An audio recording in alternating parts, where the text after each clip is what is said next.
background check. Tonight, CBS 2's Cindy Hsu looks into what you can do to screen caregivers and keep your children safe. More than 7,000 children participate in Super Soccer Stars each week. The coaches go through rigorous background checks every 12 months, including fingerprinting. Dean Simpson, who's been coaching for more than a decade, says parents need to ask important questions. Do you run a background check? Are your coaches certified?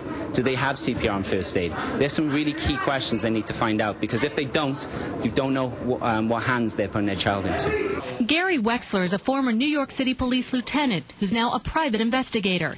He says parents can easily research coaches and caregivers on the internet, looking through sex offender registries and background check websites.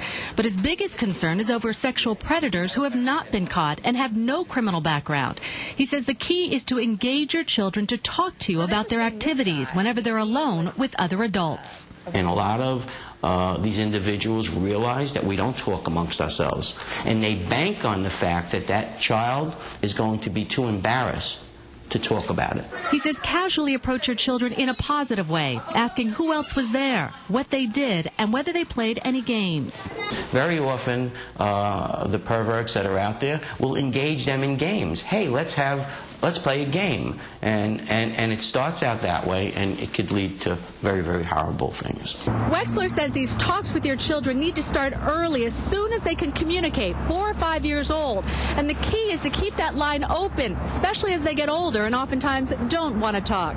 In Hell's Kitchen, Cindy Hsu, CBS 2 News. Wexler says possible warning signs could be a change in your child's behavior, and if he or she looks away when you ask about certain people, that could be a sign too. He says it's also key to communicate often with your children's friends and their parents. Yeah, talk to them. All the time. Lines of communication open, absolutely.